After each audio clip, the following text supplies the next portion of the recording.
Do you have a 2007 to a 2014 Cadillac Escalade? If you have one of these years, you probably want to check out my channel. In there, I will show you tons of repairs that you can do yourself with very little tools. It'll save you tons of money than rather you going to the dealership to have the work done. Just click up on the right hand corner and it'll take you to my playlist.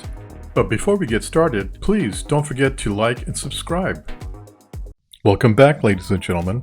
Well, my symptom with my thermostat started when I noticed that the engine temperature gauge wasn't moving. I'd drive it for about 15-20 minutes, and then all of a sudden the needle would shoot up and it was in the middle position, so it wasn't getting overheated. That's if the gauge was working correctly. So I started getting nervous. I didn't know what was going on with the engine temperature. So the first thing I thought of was to change the thermostat to see where that's at. Make sure that, that's out of the way. So lo and behold, the needle works like it's supposed to, so it was my thermostat all this time. So let me show you how I installed this thermostat. And by the way, I installed this thermostat without having to remove the Serpentine Belt. The part only costs 24 bucks, so it was a cheap fix. So if you think you're having a problem with your thermostat, or if you don't even know how long that thermostat's been in your engine, it's probably a wise idea to change out your thermostat. It's really easy the way that I show you how to do this. So let's get to work.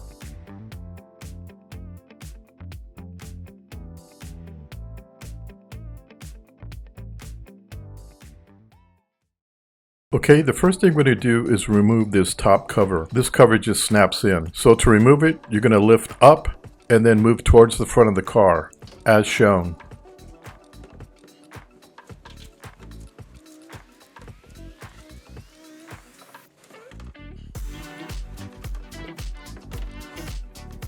You can see where the two red arrows are at is where it connects in the back. There's two posts in the back. And the second set of arrows shows you where it snaps in. And it snaps in these two posts here. Okay, now we're going to remove this large plastic snorkel. Now don't get nervous about this. There's no water or oil in this. All it has is air in it. The first thing you're going to do is take off two hose clamps. You'll see them where the red arrows are at. Just use a flat screwdriver. I'm using a screwdriver with a socket at the end of it.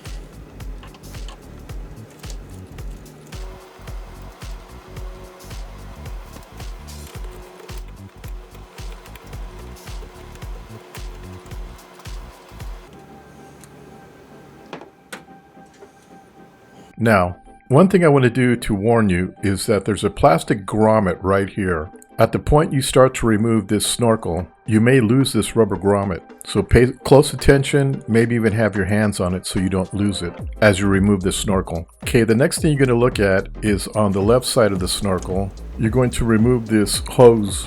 I just went ahead and removed the whole thing. It's really easy to reinstall.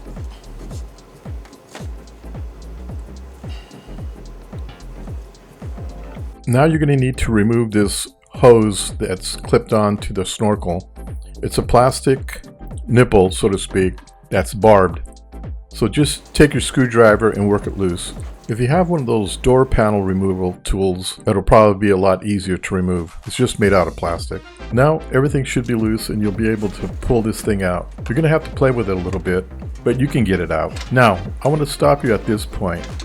So everything that you've done so far to this point, you're probably going to have to do every time you repair your vehicle. Removing that top cover and removing this snorkel. Okay, if we look down where the red arrows at, you can see this is where the thermostat is. Now let's look at it from the other side. Again, where the red arrow's at, that's where the thermostat is at.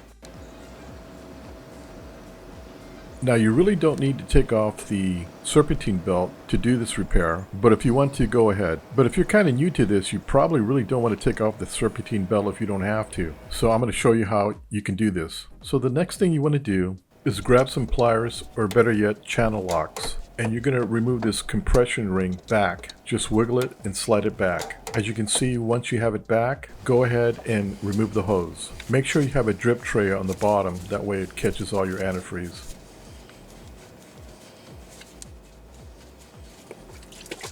As you may already know, I just recently bought this vehicle from a dealership, and either the owner or the dealership only put water in the radiator. I'm glad I'm doing this because winter's coming and I'm going to put some antifreeze, and I probably prevented my block from being cracked because it gets pretty cold up here. Okay, the next thing we're going to do is we're going to take our 10mm socket and we're going to remove two 10mm bolts. Now I know it's kind of hard to see from this angle, so I'm going to show you this other photograph here. This view is like if you were the radiator looking at the engine, straight into the engine. The thermostat is somewhat situated like this. So we're going to remove the top bolt first and then the bottom bolt next. I did this so you can get a better visual.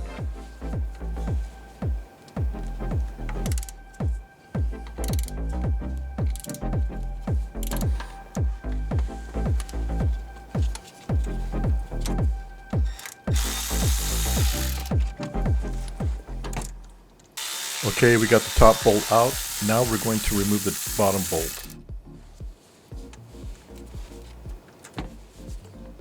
Now that you have both bolts removed, you can grab onto the thermostat housing and just kind of grab it and just pull it out. It should come right out. You may have to tug on it a little bit.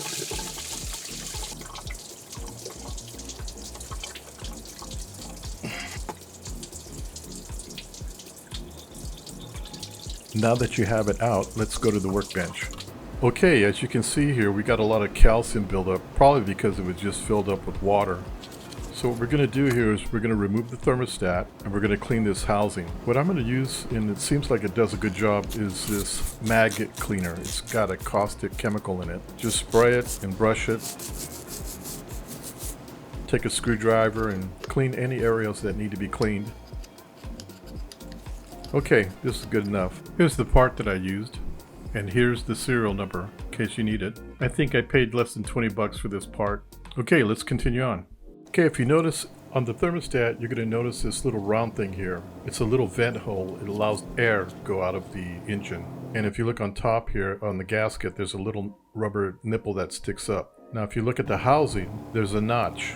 You're going to align the rubber nipple aligned with this notch, and you're going to put it together. It has to go together like this. Make sure you put the thermostat in correctly.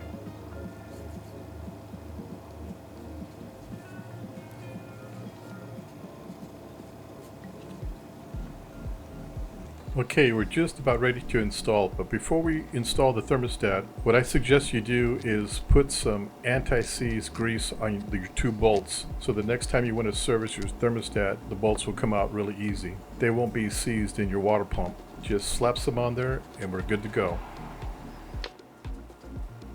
Okay, now we're going to install our thermostat. Before you install your thermostat though, make sure that the area that the thermostat's going to install to is clean. Just take some Scotch-Brite and clean it. Don't use any sandpaper. You don't want to scratch the surface.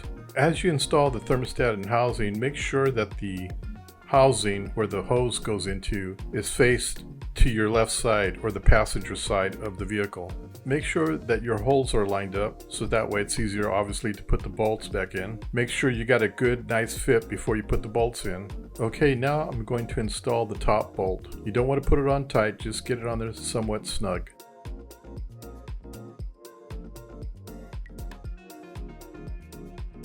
Once you have it snug, do the bottom one, same thing.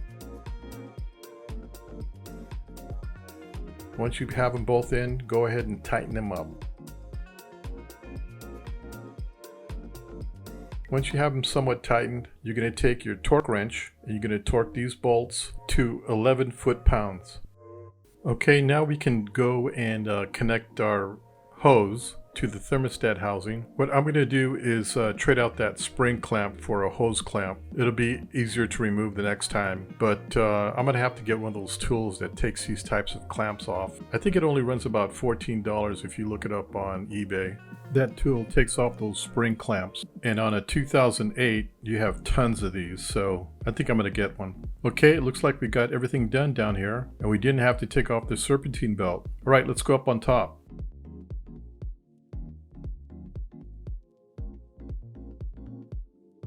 Okay, now we're going to install the snorkel. Once you have it in place,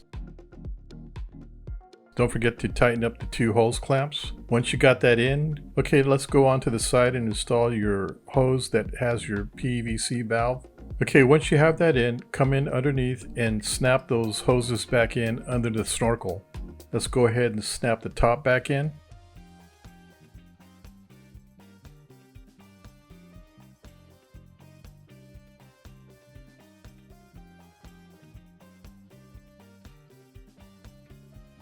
Alright, now at this point we're going to go ahead and install our antifreeze.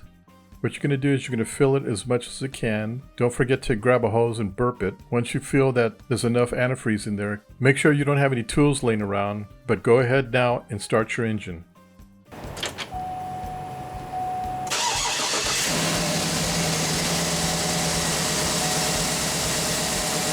Watch your tank and make sure that the antifreeze is filled at the correct position. You'll see a line on the side of the tank there. Keep adding antifreeze until it levels off. Once that's done, put the cap back on and you're all done. Keep an eye on it, every day or so when you drive. Check underneath, make sure you don't have any leaks. As you can see, you saved a lot of money by doing it yourself. The part only costs like 20 bucks. Okay, well I hope you enjoyed this video and I hope it was very informative. Please check out my other how-to videos. Oh, and check out my new website. There's new items being put in there every day. Don't forget to like and subscribe, and of course, hit the bell. Until then, we'll see you at my next video. Bye!